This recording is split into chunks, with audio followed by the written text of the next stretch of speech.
Sampurasun tepang deui di channel Berkah Segara. Mangga wilujeng ngabandungan carios pedang wasiat bagian anu salajengna. Wilujeng ngabandungan mugia janten pangguberahmana.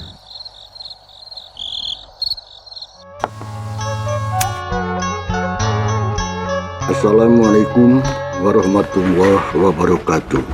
Sampurasun wargi-wargi Mang Dedi beraya-beraya di Sunda di mana beayana utamina kepada beraya Sunda mikir resep kena acara carita nyakiwari bari sedih Bandungan bagian anu ke-28 dina jujutan cerita si kancil ti Pakidulan karangan Keliksa. Wana kitu mangga urang sami-sami Bandungan kusadayana kumaha lajenganana mangga ulujeng Bandungan.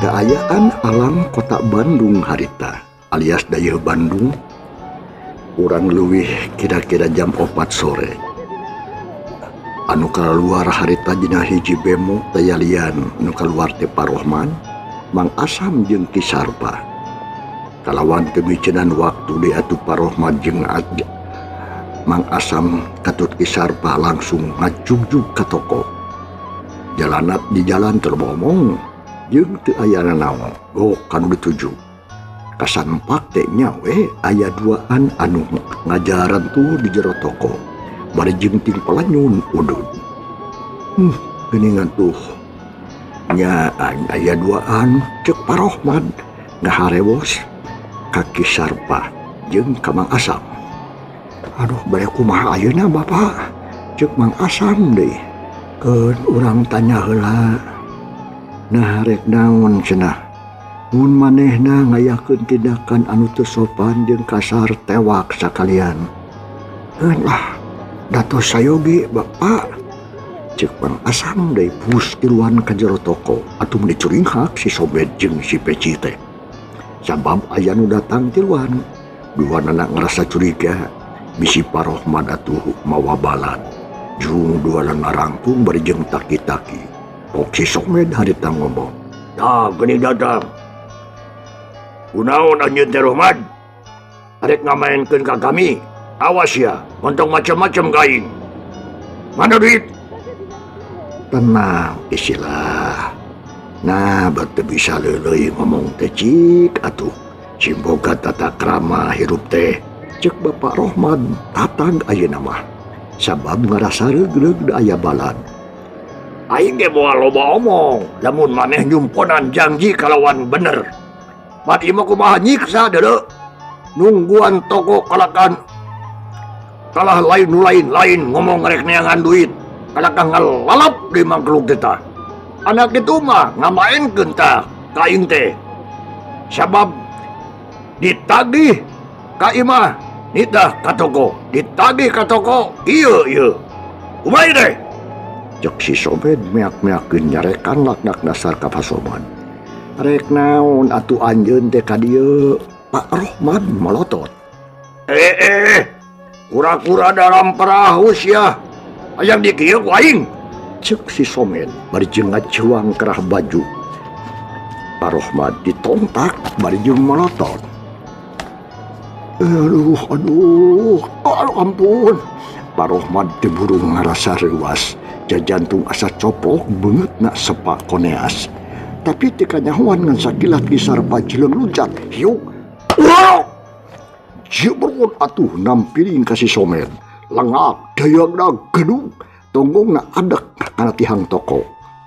Beungitna geuneuk panon buncelik. Sanggeus ngareng hapok ngomong bari jeung buncelik. Sia kunaon pipiluan kana urusan aing? Hayang dibodaran si aing kitu pokna si Somed nganggap hampang ka Ki Sarpa. Sedangkeun Ki Sarpa tetep ayem tapi waspada jeung iatna. Jeung nade teh ngomong kalah kapok si Peci milu nimrung. Hayang ngasaan gegeplakan ti aing ieu meureun Kang ya.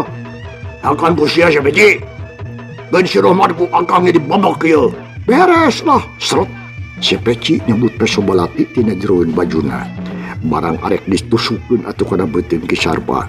Dikanyahoan dengan Ki Sarpa oge atungan sakil ngajuang pigilang leungeun si Peci langsung dipuritkeun. Atuh si Peci meninga bangkiung hiuk. Jebrot walikatna dipapang satakar taraga. Si Peci ngoceak atuh nyebut aduh nagemnikeun bari nyengir. Pokna tu bari jeung dengklang Pesobalati macelong ari bungut si sepah. Oe ngajak ngisang sia. Can waluh jeung aing. Ya jago ti gede bage dulu dihakan atas jeung aing. Cek si Somed dempak dada panon beureum. Ngadenge kitu pok Ki Sarpa harita. Mantolo bacot dia. Sok wadi mah dia ngaing. Ngaing ditada ku ngaing. Cek Ki Sarpa bari jeung tetep ayem bubuhan nuruntuh jawara kahot baheulana. Atuh kungsi moyang di tatar Banten Kidul. Ukur nyang hareupan jelema dua bae mah teh sieun-sieuneun. Da elmuna lin bantrak-bantrakeun. Sakedapan masih Somed narengkom. Sabab logatna Ki Sarpa teh juga urang Banten padahal heueuh. Kulantaran kaparang asong si Somed harita pok harita ngomong deui. Aja bos ya, rasakeun ieu saburung.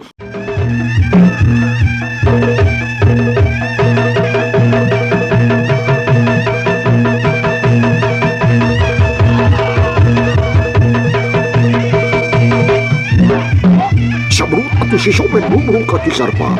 Pada perengah hiumbang beraan curalit korsi hoy amuradul kadupak. Ari beureup nyeuh kana beumit Ki Sarpa. Tapi Ki Sarpa teu bingungeun.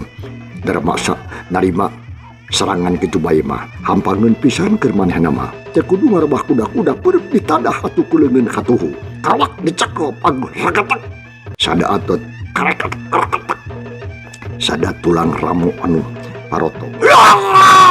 Koceok si Somed ngacerit dengan katuhu ngadadak leulus jeung kasida nyarina. Abu si Somed atuh pelengkingan dengan katuhuna dicekal paguh ku Ki Sarpa. Ulah pes atuh kakenca hiup. Jebrot atuh tampiling palpisanana si Somed teh koloyong gebru namru kana tumpukan kursi meni paburantak. Sok nangtu deui dia. Mana jago dia? Jago dia, ngaku jago dia. Ayo, yang hareup ngaing. Cek Ki Sarpa rutret ka si Peci jeung ka si Somed. Duana geus dibisaeun maju deui. Ngarasa seber ku sakitu ge. Awak Ki Sarpa jangkung gede. Duana oge teu nembalan silih reret bari muringis nahan ka nyeri. Nu akhirna si Somed mere isarah ngajak indit. Keun bae cenah duit mah teu menang oge. Asal dirina salamet. Jung dua anak narangtung terus keluar di toko. Tapi karek oge nincak taneuh hauk Ki Sarpa harita. Ngajadog dia bangsat. Awas, lamun ngalengkahkeun dicokor dia, dipodoran ku ngaing. Sorak Ki Sarpa anu rebek di kawasan ngandung wisaya. Tumrapna ka si Peci jeung ka si Somed mentak gempeur. Da eta we, duanana ngadadak ngarandeg. Teu waniun maju deui. Malahan mah duanana ngaleper hatena seber. Leungeunna asang kempreng. Yuk, cilung Ki Sarpa haditem luncat kaburuan. Kaburuan toko maksud teh deuk ngahadang nu duaan. Panon bolotot huntu ke karo tetela ngandung sima anu pohara matak seber. Luk duanana tumungkul teu wani padu tetep jeung Ki Sarpa. Asup deui di kajaro. Ayo, nindak dia. Cek Ki Sarpa harita. Atuh si Peci jeung si Somed teu wani baha. terus malikeun awakna ngalingkah bangun lungse bus ka toko gek diuk dina kursi. Tapi kumang asam dititah pindah. Ulah diuk didinya sia bangsat. Dihanap sia deuleu sia mah. Duananan teu baha deui da sieun. Pangpana masieun ku Ki Sarpa terus tarulun deui atuh tina kursi ngaluk ke tungkul. Gek diuk dihanap sila meuni mendeko beungeut pias sepak. Jep jempe. Sajongjongan mah eueuh nu ngomong. Lila kulila pok Ki Sarpa harita. Mangga nyanggakeun bae Bapa. Tugas kula parantos saeng se. Nuhun pisan saderekeun urang tanya. Tembangna Pak Rohman. Hatena ngarasa sugem pisan. Lantaran geus ditulungan ku Ki Sarpa. Asa ditumbu umur. Red kaduduaan renghap tarik napas. Pok atuh harita Pak Rohman. Saha ngaran maneh? Uring Juhri. Ieu pun Adi Asnawi. Cek si Somed ngahaja nyebutan ngaran anu sanyana. Bung kanyahuan ku batur meureunan. Saha batur sia nu saurang deui sok jawab. Jeung pernah naon tah geus Lastri. Batur kuring nu saurang deui ngaranna Dahlan. Ari awena ngaranna Lastri. Eta mah tukang tipu di Cicadas jeung Kosami. Cek si Somen beuki kaleuh ngabohong teh. Geus cukup sakitu ge tah ayeuna kieu. Si lain duaan arek disetorkeun ka nu wajib. Cicing. Bongan geus nipu ka kami sarta geus kumawani ngancam. Yuk tuturkeun kami. Urang ka kantor polisi cek Pak Rohman bari jeung nunjuk kaluar. Atuh si Peci jeung si Somed meningkeun ka ngajenghok. Sieun pisan kun wajib teh. Ari ayeuna kelakah derek dibawa pisan. Puguh we mending ngagibrig ngadeg-deg teu daek indit diajak kitu teh. Malah pok si Somed harita. Aduh, juragan ampun. Ngoge we bersangahapunten abdi jangdi sejat obat. Mas sekali-kali milampa jahat ampun. Juragan ampun. Ulah dicanakan wajib juragan. Teu nanaon teu dibawakan wajib ge. Tapi beheung sia rek diteuk-teuk tah. Ku gigireun kula ku gigireun dewek. Pek mending mana Pak Rohman jeung sieunan. Atuh puguh si Somed jeung si Peci melipun celik. Ningali cekrigna ge atuh si urang Banten teh matak sieun. Alah ampun. Alah pokna hampir beh bareng. Akhirna duana kapaksa daek teu daek milu ka Pak Rohman. Dibawa indit dek ngajugjug ke kantor polisi. Malah dikawal ku Mang Asam jeung ku Ki Sarpa. Atuh teu bisa majar kumaha kapaksa pasrah sumerah.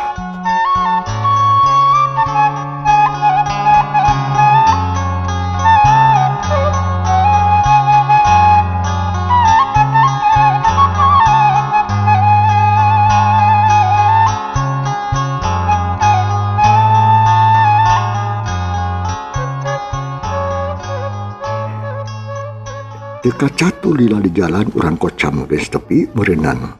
Nyatana ka kantor polisi cag urang tunda heula eta kiwari urang kocapkeun kaayaan si Jamring.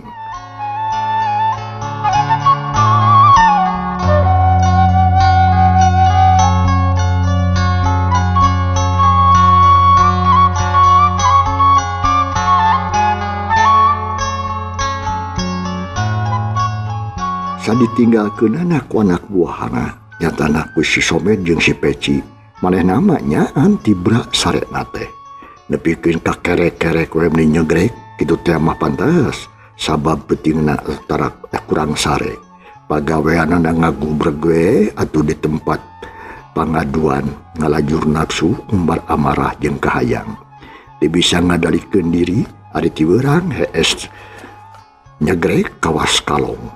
Tapi lila kulila mah korejat atuh si Jamring hudang.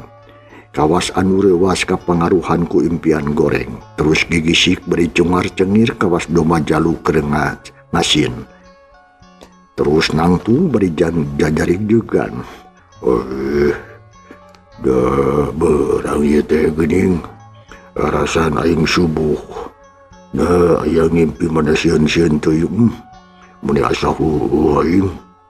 Jeung da deui kunaon si Peci mantau deui. Padang siang teu hasil tah. Kitu pokna. Si Jamri ngecuih ngomong serangan sanggeus kitu kaluar ti imah. Terus atuh tangga enjo panon poe anu geus ngulon. Bus deui ka jero imah porosot ngalaan calana leos buruk ka WC. Satuluyna mah atuh si beungeut umbah cileuh bus ka imah deui. Rabdang dan bes pesobalati taratingalin. Dibebeskeun kana jeroning kameja. Ancis init maksudna arek nyusul anak buahna dabongan cenah eueuh bae balik. Baranggok teh atuh kat deukeut toko Parohman kaget nenyo anu diiringkeun ku tiluan. Sajungjungan masih Jamring teh ngahuleng asa teu percaya kana panenjona. Nah nya eta teh anak buahna atawa lain. Oe. Kunaon si Peci jeung si Somed babenyi teh piraku ale ku ata-ata. Kuda haonan mage jeung di alajar silat ai teu becus kitu ajan mah. Wah, lain beneran. Cek berentos hatena si Jamring. Bari panon borolong nageskeun nya henteuna. Bener si Peci jeung si Some waduh. Cilaka kaya kieu mah yeuh. Kitu cek si Jamring. Da ayeuna mah geus yakin yen anak buahna katangkep ku musuh. Kuliwat si Jamring katukangeun tangkal mahoni. Rada budi meusan. Panon melong kanu keur leumpang. Sidik pisan si Peci jeung si Somed diiringkeun ku tiluan. Nu duaan mah geus apal kana beungeutna. Ngan anu saurang deui nu jangkung gede. Asa anyar pinanggih. Loh. Eta meureun gunung Padanggehanana. Keun sia. Dibongohan ku aing. Cek si Jamring tatan-tatan singkil bari jeung tetep waspada. Panon ngintip musuh nu bakal ngaliwat ka hareupeunana. Bekelila beuki deukeut nu akhirna lar ka hareupeun si Peci jeung si Somed. Geus ngaliwat malar Parohman ngarendeng jeung Mang Asam. Pangpandeurina mah Ki Sarpa.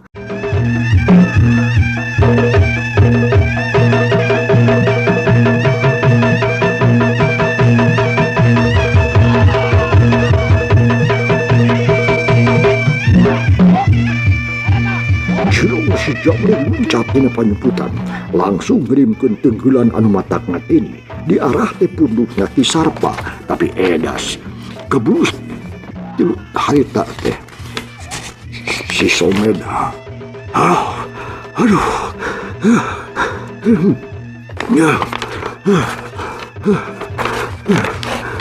kurang ajar sih dasar jawara pundukna jigan aya panonan.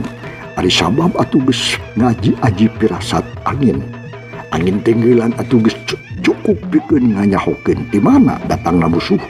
Samangeh panenggel tepi ka Ki Sarpa rikat balikeun awan nakis pikeun leungeun anu katuhu. Hiup berat dua leungeun bantok si Jamring nepikeun ka ngaranyung. Nahan napas bakat ku nyeri sabab pikeun leungeun asa diadu jeung telinggis. Walau tansyuh ye udah ngajar dia. Raja Dewa di sekabungan tanggai, ayo maju secara satria si goblok. Kawaladang ye. Cek Ki Sarpa beri sau masang kuda-kuda. Si Jamring can kaburu nembalan. Mahna mikir jenoning hate bari ngeker-ngeker kekuatan musuh. Nu tetela ku sakitu oge geus kanyahoan musuh teh lain ngawaraeuneun. Ari Parohman jeung Asam ngajenghok. Duana mari katukang ka si Peci jeung nya kitu kene jeung si Somed gede hate. Bungah nenyo gegedugna datang teh.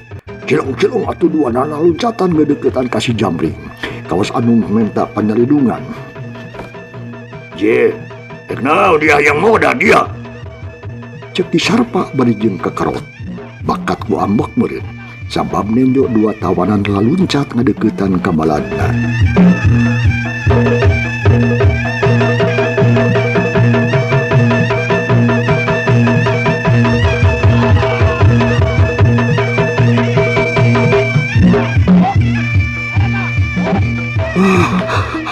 somong sia.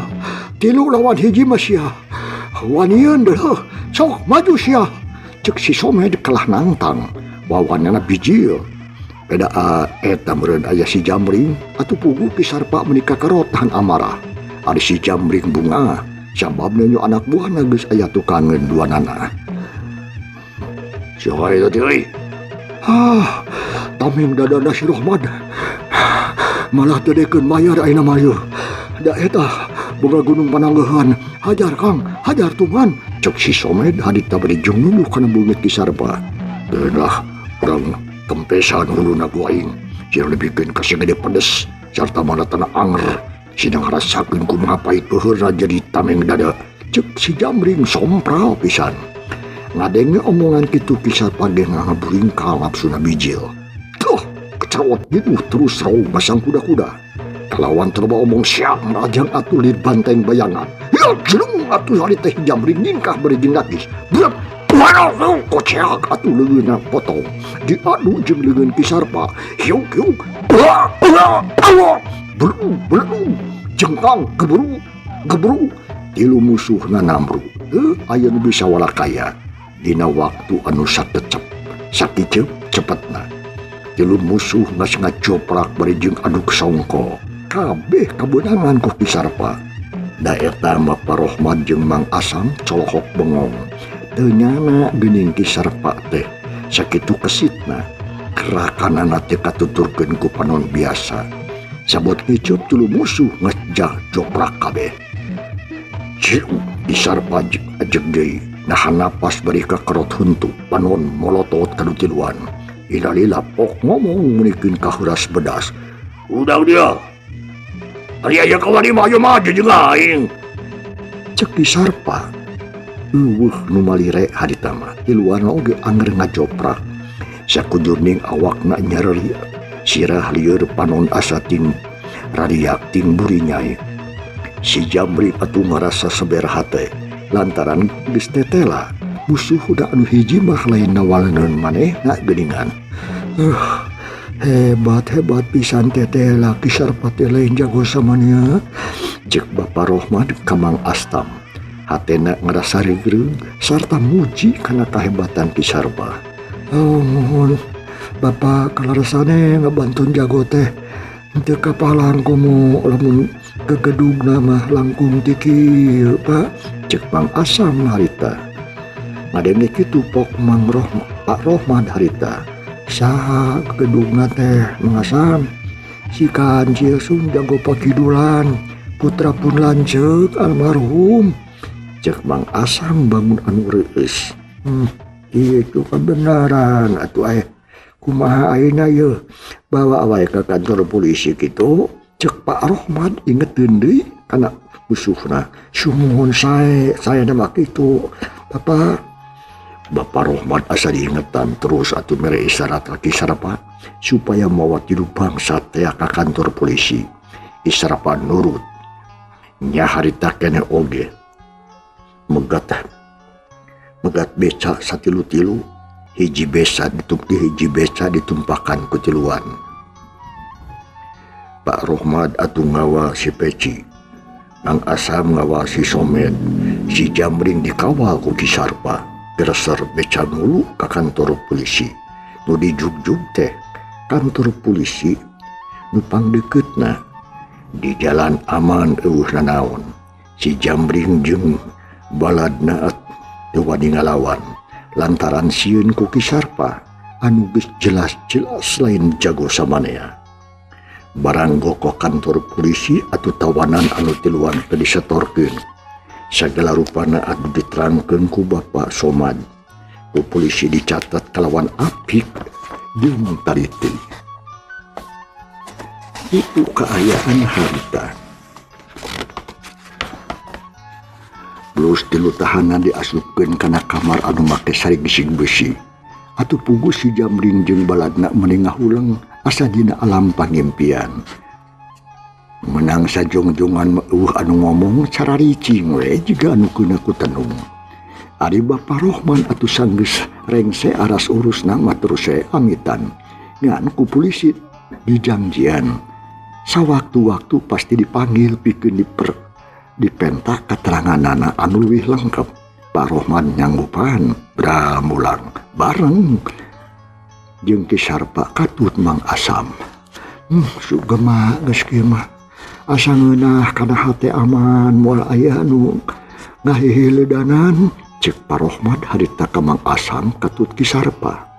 Laras, apa ayeuna mah moal aya nu kitu kieu deui nanging kumaha nasibna mobil ieu. Jeung Mang Asam ingeteun kana mobil Pak Rohman anu dijabah ku si Jamring sabatur-batur. Eta mah urusan polisi sugane benang deui ngan kuring teh bingung eta mah Asam. Kumaha mulang tarimana Kanjang Sarpa sabab asa kahutangan budi meni asa ditumu umur, cek Bapak Rohman red atuh ka Ki Sarpa anu leumpang di geudeunana.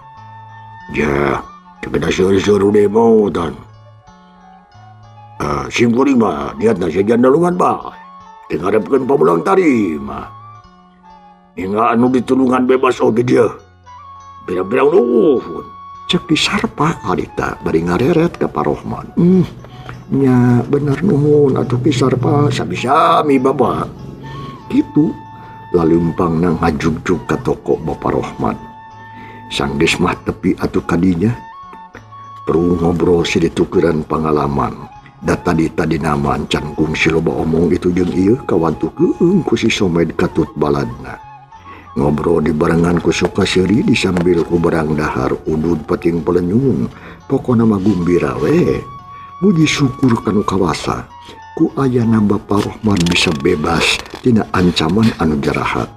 Malah pagawe Pak Rohman oge kabeh milu bunga jongjon deui di garawe.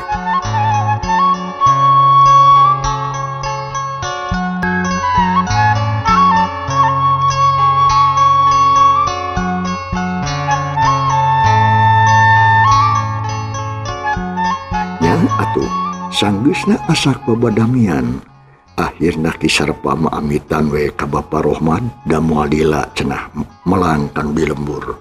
Atuh najan ku Pak Rohman dicanget oge akhirna mah terus mulang deui ka Banten.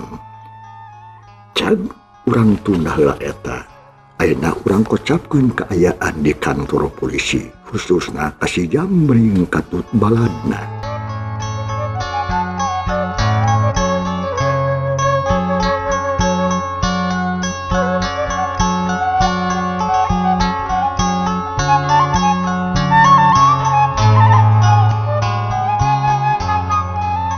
Kasubri para wargi si Jamring jeung dua baladna harita menang saminggu dikerem di kantor polisi. Nya dina waktu saminggu eta polisi terus-terusan meluru jalma-jalma nu aya pakuat pakait ngajing kajadian anu tugiba ka Pak Rohman. Anu ngakukeun ngaran Lastri deteangan, tukang bemo nu kungsi diborong ku si Jamring deteangan, hotel nu kungsi dipake nginep ku Bapak Rohman didatangan. Petugas-petugas dipenta keterangan. Sanggeus lengkap sagala rupana si Jamring jeung baladna dijagrageun ka pengadilan. Putusanana ieu 3 jalma teh diragragan ponis dihukum lilana 5 tahun. Sabada nampa putusan hakim iluanana dikirim heula ka Bancai jadi sakitan.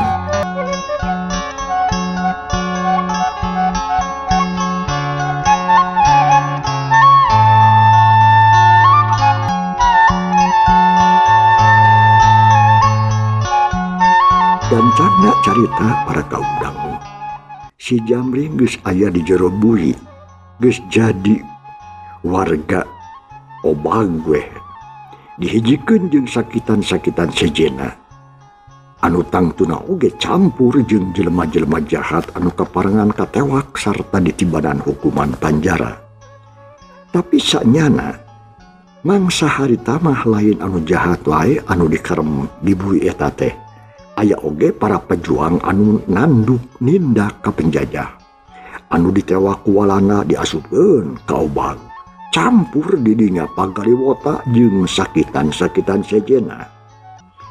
Nya jadinya teh aya hiji kolot umurna kira-kira 60 leuwih Tapi cangker kane awakna seseg dedeg ngan buukna geus cetuk bodas kabeh. Sorot panon sikeut rancingeus jeung gede wawanen. Kebeneran si Jambring sebatur-batur disakamarkeun jeung eta kolot. "Yang saha ngaran? Urang mana asa?" Cek eta kolot nanya ka si Jambring jeung baturna. Harita teh alam pasosore sabadana dibere dahar. "Ngaran kuring Jambring. Eta si Somed. Itu si Peci. Duanana batur kuring anu satia. Abah, sama manis sapapait asa kuring ti Tatar Kidul ngan geus lila ngumara di Bandung. Matuh di hiji pakampungan anu rarupok jeung miskin, nyicingan imah depak jeung butut." Cek si Jambring ngomongna bari jeung papeta. Ngadenge kitu pok atuh Mbah Wadria harita. Teu aneh. Kiwari mah nu boga imah alus teh ngan anu bareungar, anu jargud jeung tuan-tuan bangsawalana anu umawani di ieu nagara. Leuheung, ujang mah baroga imah, sedengkeun abah teu boga-boga kenteng-kentengna acan. Madak betah we di dieu buni ieuh dahar dibere.